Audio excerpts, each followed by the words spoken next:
Em 1725, no pacato vilarejo de Kissiljevo, uma morte misteriosa abalou a comunidade, despertando o medo do sobrenatural e dando início a uma das caças a vampiros mais antigas registradas na Europa. Diz a lenda que os moradores, convencidos de que a morte de Petar Blagojevic estava ligada a forças vampíricas, tomaram medidas extremas para enfrentar o mal invisível. Esse evento assustador não só revela as superstições profundas da época, mas também revela os medos humanos e as tensões sociais que permanecem ao longo dos séculos. Quer descobrir toda a história por trás desse capítulo assustador da nossa história? Mergulhe nos detalhes fascinantes dessa caçada lendária. Sombras Sombrias de 1725. O surgimento do medo. Em 1725, Kissiljevo era uma vila tranquila, escondida nas fronteiras instáveis do Império Otomano. A vida era difícil, com camponeses trabalhando sob uma opressão feudal, mas os laços da comunidade mantinham a esperança viva. Rumores de guerra, altos impostos e doenças assustavam os moradores, alimentando o medo tanto de inimigos externos quanto de ameaças sobrenaturais invisíveis. E foi justamente nesse clima de tensão que a morte de Petar Blagojevic, um jovem camponês, causou um verdadeiro impacto em Kissiljevo, espalhando boatos de que algo sobrenatural rondava aquele lugar. A morte repentina de Petar levantou várias suspeitas. Diferente de uma causa natural, alguns moradores acreditavam que seu espírito se recusava a descansar, especialmente depois de uma sequência de mortes misteriosas que aconteceram logo depois. As superstições, bem enraizadas no folclore dos Balcãs, mostravam os vampiros como revenants, mortos que voltavam à vida para prejudicar os vivos, alimentando-se de seus próprios parentes ou da comunidade. Essa crença era reforçada por histórias locais de espíritos inquietos e pelo medo de que a morte não fosse o fim de tudo.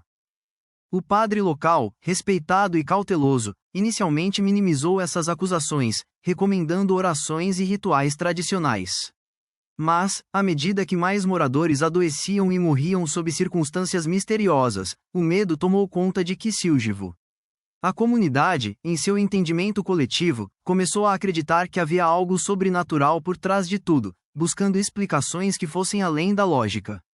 E assim, cresceu em todos o desejo de agir de forma decisiva para acabar com o que eles acreditavam ser um mal que caminhava entre eles. O contexto político do Império Otomano dominando a Sérvia trazia uma dose de incerteza. As autoridades do Império costumavam minimizar as superstições locais, mas em vilarejos mais afastados, como Kissiljevo, as antigas crenças pagãs resistiam com força total, misturando-se ao cristianismo e às tradições locais. Esse verdadeiro caldeirão cultural criava um ambiente perfeito para o nascimento de lendas, e o medo dos moradores do sobrenatural ficava cada vez mais ligado à sua identidade e à resistência contra o domínio estrangeiro. Em meio a esse clima de medo, os moradores, liderados pelos anciãos locais e pelo padre, se prepararam para uma medida drástica. O objetivo deles era proteger a comunidade do que acreditavam ser um espectro amaldito, o próprio Petar, o Revenant, e restabelecer a paz. Logo, eles realizariam um ritual que ficaria marcado na história: exumação, análise e a queima do coração com uma estaca, um dos primeiros caças a vampiros documentados na Europa.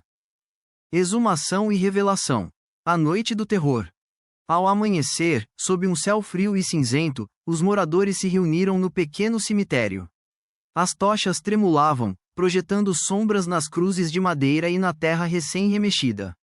O silêncio tenso só foi quebrado pelo som das pás batendo na terra e por sussurros de oração. Quando abriram o caixão, os piores temores da aldeia se concretizaram. O corpo de Petar parecia inexplicavelmente impreservado, com feições inchadas, cabelo escuro e um rosto pálido olhando fixamente. Todos perceberam, ali, a confirmação do que tanto temiam: o corpo era um vampiro. Muitos testemunhas relataram que o corpo de Petar parecia vivo, os olhos abertos, a pele fria, mas de alguma forma ainda transmitindo uma vitalidade sobrenatural.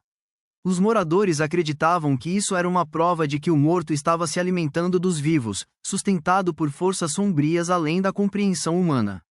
O padre, dividido entre a fé e a superstição, hesitou por um momento, mas no final concordou que era preciso agir para garantir o futuro da comunidade. Um espeto foi cravado no coração de Petar, um ato brutal, enraizado no medo e na tradição. Os moradores espalharam terra sobre o túmulo para impedir que o corpo ressurgisse. Mulheres e crianças assistiram assombradas, com os rostos marcados pela mistura de terror e esperança, rezando por salvação. A comunidade sentia uma mistura de alívio e medo, conscientes de que talvez seu ritual fosse a única defesa contra o caos. Esse evento não foi apenas uma questão de superstição, foi uma expressão do desejo deles de controlar as forças inconscientes da morte e do sobrenatural. Os moradores acreditavam que haviam exorcizado um espírito maligno, mas dúvidas silenciosas permaneciam.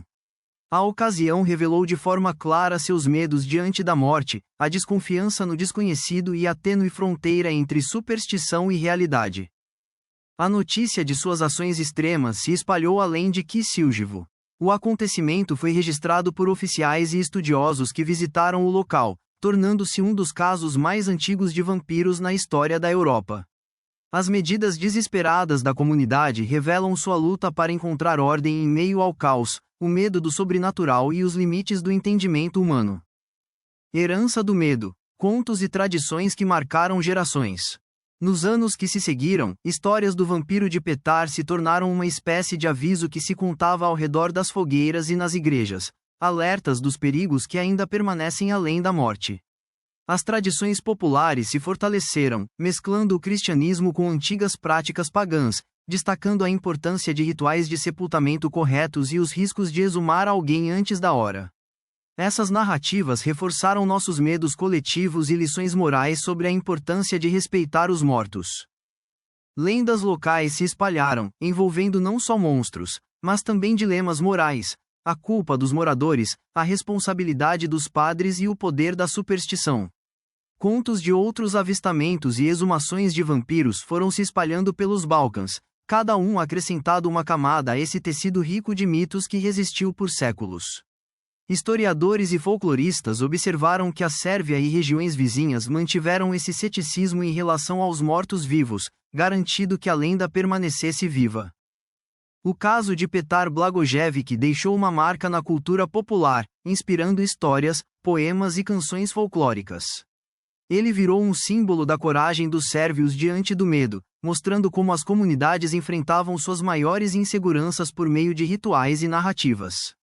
Até hoje, o horror e a ficção de vampiros na Sérvia têm raízes nessas lendas antigas, misturando história com mito para explorar temas como a mortalidade e o sobrenatural. Ao longo do tempo, as autoridades religiosas tiveram respostas diferentes. Algumas passaram a condenar a ideia do vampiro como uma heresia pagã, enquanto outras incorporaram essas histórias ao ensinamento cristão, usando-as como alertas sobre espíritos do mal. Esse acontecimento desafiou os líderes a equilibrar fé e costumes locais, gerando debates sobre tradição, modernidade e a própria caminhada da religião em um mundo em constante mudança. A lenda de Petar Blagojevic ainda vive forte na identidade cultural dos sérvios, lembrando tanto das superstições que dominavam a vida dos seus antepassados quanto da importância de compreender os aspectos humanos da história, o medo, a fé, a comunidade e a necessidade de encontrar explicações em tempos de incerteza. Perspectivas históricas e repercussões modernas. Os historiadores começaram a investigar o caso de Petar Blagojevic dentro de um contexto mais amplo, da obsessão da Europa na época pelos vampiros e mortos-vivos. Esse incidente foi um dos primeiros a ser bem documentado como uma investigação de um suposto vampiro, mostrando como o medo se transformava em ações sociais baseadas em crenças locais. Foi um momento que marcou uma mudança importante no folclore sobrenatural europeu, influenciando a maneira como as pessoas percebiam a morte e o que vem depois dela. O caso influenciou debates legais, médicos e teológicos da época. Os estudiosos questionavam se a exumação tinha sido motivada apenas por superstições ou se refletia um medo verdadeiro, enraizado nas angústias da sociedade. Naquele tempo, as explicações médicas ainda eram difíceis de encontrar, mas hoje o caso é considerado um exemplo de como o medo coletivo pode se transformar em ações concretas que moldam a história. Na Sérvia moderna, a lenda faz parte da identidade nacional, destacando a coragem e a singularidade cultural do país. A história é lembrada em museus, na literatura e em festivais, criando uma sensação de conexão com o passado. Além disso, ela nos lembra da importância de entender os medos culturais e de como a superstição pode ser perigosa se não for controlada. A lenda dos vampiros continua presente na cultura popular e no turismo, com passeios temáticos e recriações históricas que atraem muitos visitantes interessados no passado misterioso da Sérvia. Essa valorização transforma a história, misturando mito com realidade, e mantém viva a fascinação duradoura pelo sobrenatural. Hoje, a história de Petar Blagojevic serve como um alerta sobre a tendência humana de procurar explicações na coragem, muitas vezes levando a ações drásticas e irreversíveis. Ela nos lembra que compreender o passado exige empatia e uma compreensão profunda dos medos e crenças que impulsionam o comportamento humano, lições tão atuais quanto eram na época da escuridão e da superstição.